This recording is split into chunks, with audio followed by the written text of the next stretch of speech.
बिहार के इस चुनाव को अगर कोई बहुत ही शानदार और जानदार बना रहा है तो वो शख्सियत हैं श्री लालू यादव। सर, आपसे एक बात सबसे पहले पूछनी है जिसका संबंध बिहार के चुनाव से नहीं है।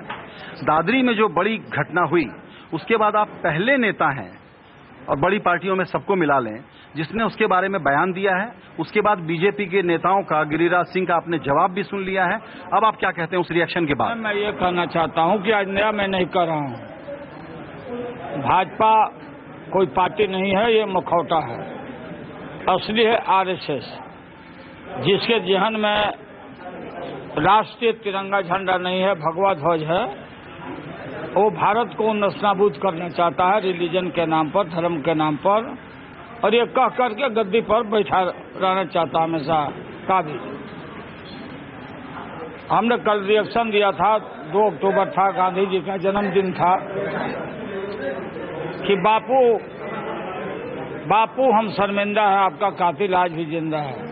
पश्चिम उत्तर प्रदेश में जो घटना घटी थी, जिस ढंग से मुस्लिम कम्युनिटी के साथ जो अत्याचार अनाचार हुआ, मैं वहां भी गया था, याद होगा। शुरू समय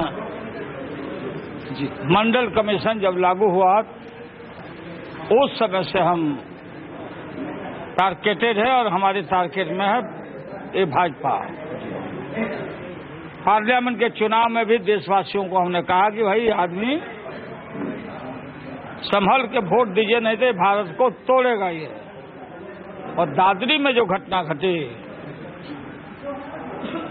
एक मुसलमान व्यक्ति को यह आरोप लगा करके कि अपने घरों में गाय काट के खा रहा है, उसको मार दिया, सब मार दिया। अफवाह फैलाने वाली पार्टी, कौन गाय खाता, कौन बीफ खाता, कौन सांप खाता, कौन गोजर खाता, क्या खाता, सवाल ये नहीं है। आपके जितने भी कलाकार लोग हैं और नॉर्थ ईस्ट का जो सेंटर में मिनिस्टर है क्रिश्चियन, उसने कहा कि मैं बीफ खाता हूं। तो भाई क्या भाई, जा शांत कराइए, नहीं रखो। भाई जा शांत रहिए, रुकिए। बताइए, एक आदमी बम्बई से आके इंटरव्यू ले रहा है, आप लोग दूसरे फैन गिलास बजा रहे हैं। तो ये देश के लिए खाज खुजली और दिनाय है भाजपा। राम से मतलब नहीं, भगवान से मतलब नहीं। तो आज हमने कहा, हम इनसे इससे मुंह लड़ाना नहीं चाहते।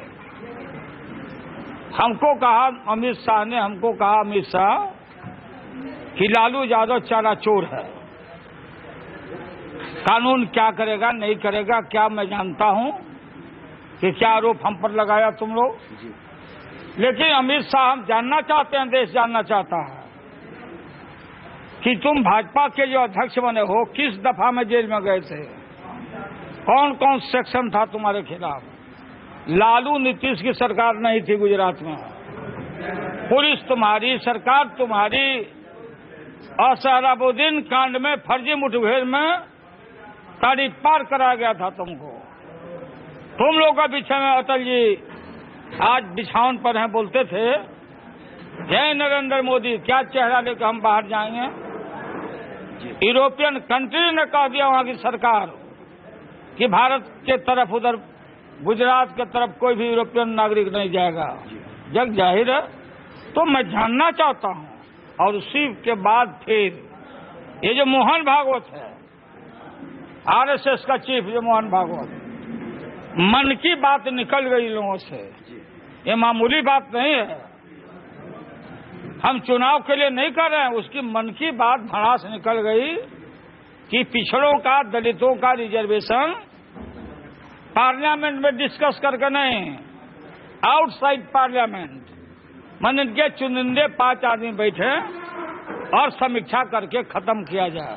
एक सेकंड, इसी पर उसके बाद अब वो सफाई दे रहे हैं कि हम बिल्कुल रिव्यू नहीं करेंगे। आपने उनको बैकफुट पे डाला। अरे बात ये तो इन लोगों के चरित्र में है कि शाम को बोलेगा सवेरे गिर की तरह बदल जाता है।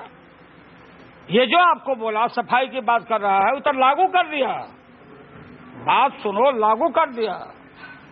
हरियाणा में उसकी सरकार है, फरमान निकल गया कि अगर 10वां पास कोई नहीं है तो वो पंचायत के कोई चुनाव में किसी पद पर नहीं लड़ेगा। Not only alone in the Rajasthan BJP dominated lead government, Haryana में भी निकाल दिया। ये पूरा प्लॉट है, षड्यंत्र है। और देखा कि लालू पकड़ लिया, ईंट में ईंट बजा देगा, हम पर मुकदमा किया और हम फांसी पर चढ़ जाएंगे। लेकिन आरक्षण के लिए न जाने कितने हमारे भाई और बंधुओं ने, नौजवानों ने गोलियां खाई है, तेजाब फेंके गए थे, याद करना। आप पुराने आदमी हो संजय भाई, ये सब खेल आप जानते हो। तो ये है इनके जहन में, इसलिए हम इनको तड़ी पार कराएंगे बिहार से। बिहार की जनता, हम ये जानना चाहते हैं, बताओ। एक मिनट, आपकी एक छवि है, आपने यहाँ आडवाणी जी का रथ रोका था, मोदी जी का रथ रोक पाएंगे क्या? वो कह रहे हैं कि बदलाव चाहती है जनता यहाँ की। रथ उसका कहाँ है? रथ यहाँ रथ कहाँ है? यहाँ तो रथ पर बैठा हुआ लालू यादव है। मोदी और रथ, लालू न रथ, क्या बात है।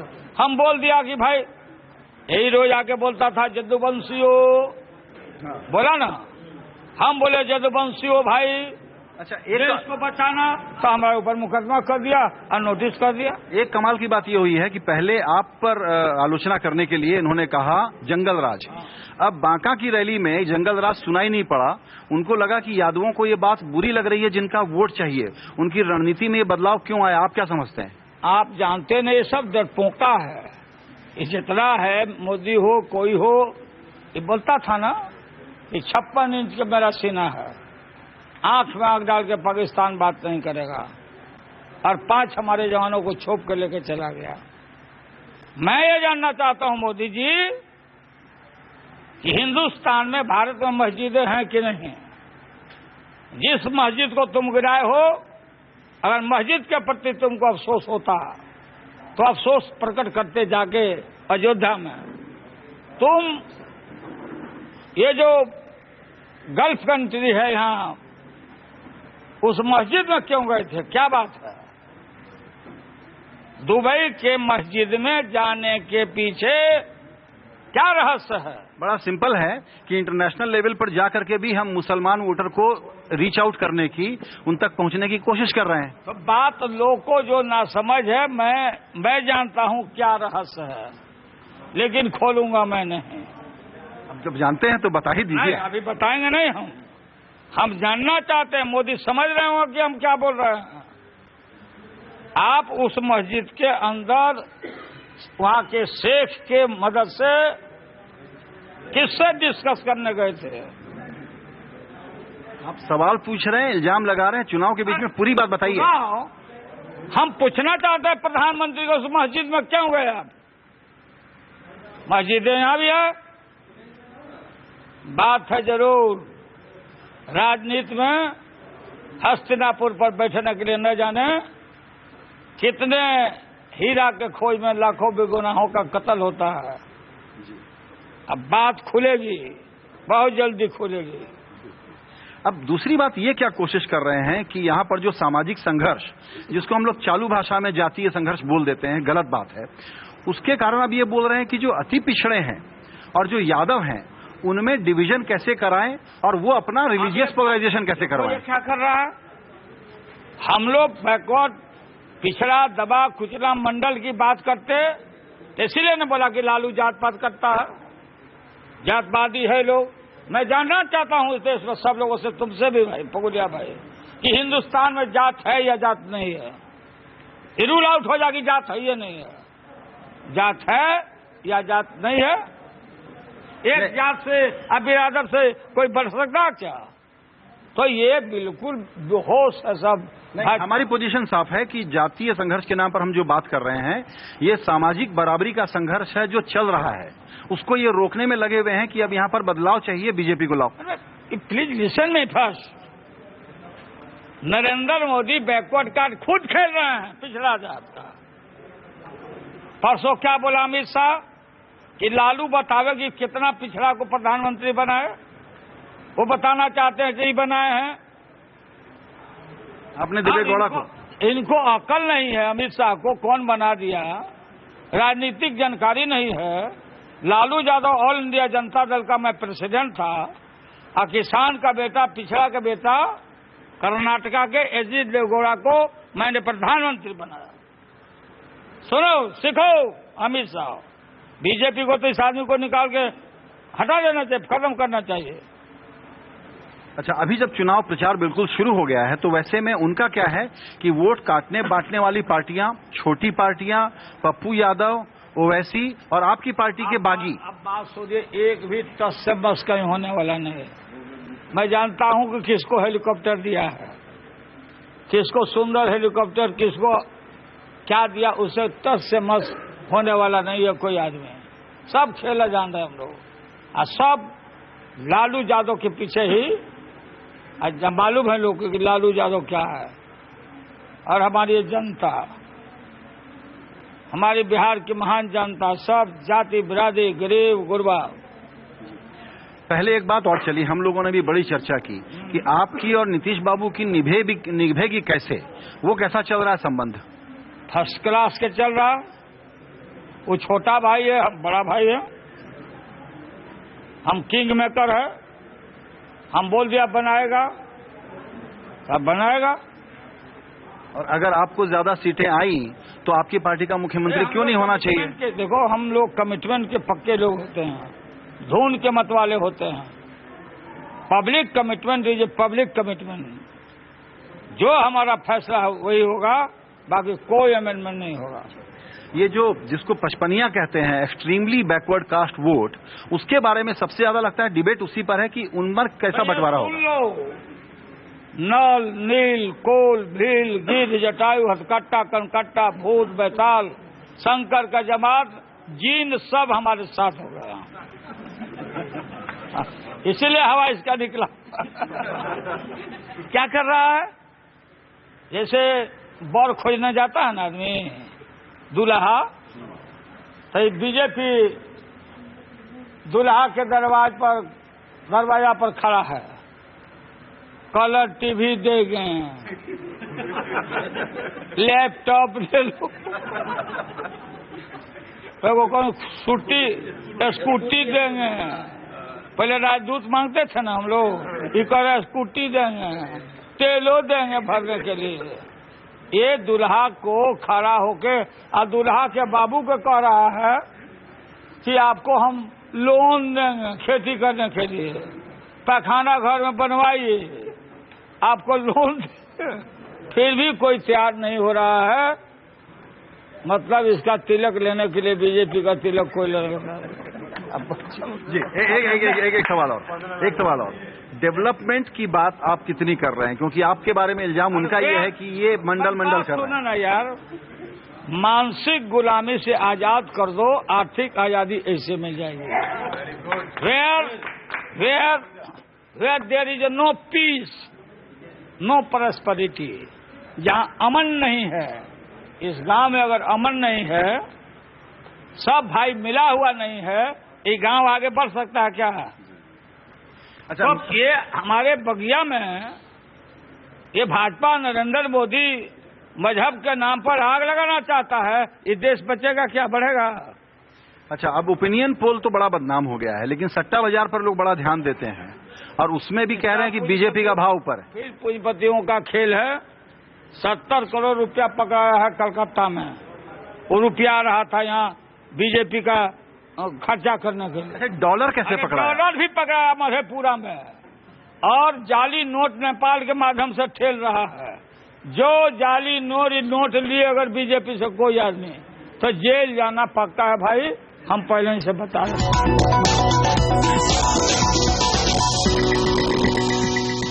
बिहार का चुनाव ऊपर से तो देख के लगता है कि दो ध्रुवों में पूरा ध्रुवीकरण हो गया है, इसलिए तीसरे फैक्टर का कोई बहुत महत्व नहीं रहेगा। लेकिन जब आप बिहार में दौरा करते हैं तो पता लगता है कि बहुत सारी ऐसी छोटी पार्टियां हैं या थर्ड फ्रंट की पार्टियां हैं जो स्थानीय लेवल पर एक बड़ी भूमिका अदा कर सकती हैं। खुद कितनी सीटें जीतेंगी ये तो नहीं पता, लेकिन बड़े बड़े दावेदारों को हराने की भूमिका वो निभा सकती हैं। इनमें सबसे ज्यादा चर्चा होती है बहुचर्चित पप्पू यादव और उनके फ्रंट के बारे में। पप्पू जी, आपके बारे में मेरा एक तरीके से इल्जाम यही है कि आप जीतेंगे कितना पता नहीं है, लेकिन आप महागठबंधन को हराने के लिए मैदान में उतरे हुए हैं। अब ये बातें तो मुलायम सिंह से पूछनी चाहिए, शरद पवार जी से भी पूछनी चाहिए, तारिक अनवर जी से भी पूछनी चाहिए। जो लोग इस तरह की बात करते हैं, आप यदि देखेंगे जितने संघर्षशील, समर्पित और बिहार निर्माण में के लिए चिंतित लोग हैं, संवेदनशील लोग हैं, वो सबके सब जन अधिकार पार्टी और सेकुलर मोर्चा के साथ खड़े हैं। उनकी तर्पण है कि वो कैसे बिहार को बचाए। इसीलिए अब मैं अपनी पार्टी या अपने मोर्चे के बारे में बहुत कुछ तो नहीं कह सकता हूं, लेकिन मैं इतना जरूर कहूंगा, इन दोनों गठबंधनों ने इस बिहार के इतिहास को भी तोड़ा मरोड़ा है, बिहार की उम्मीदों को भी रौंदा है, और बिहार की आवाम इस दोनों व्यक्ति से लूटे गए हैं, अपमानित हुए हैं, शोषित हुए हैं, शोषण किया गया है, उनको सपना दिखाया गया है। और दोनों गठबंधन इस प्रदेश से जाए, यह युवाओं के मन में है, और 100% युवा चाहते हैं कि एक नया सशक्त विकल्प बने। और मुझे लगता है कि सेकुलर मोर्चा और जन अधिकार पार्टी एक मजबूत और सशक्त विकल्प इस प्रदेश के 68.4% युवा को देने में विश्वास रखती है। और मुझे उम्मीद है यदि जाति के नफरत से जहर से बाहर निकल गए युवा, तो फिर दोनों मोर्चा आप समझ लें कि धाराशायी होगी।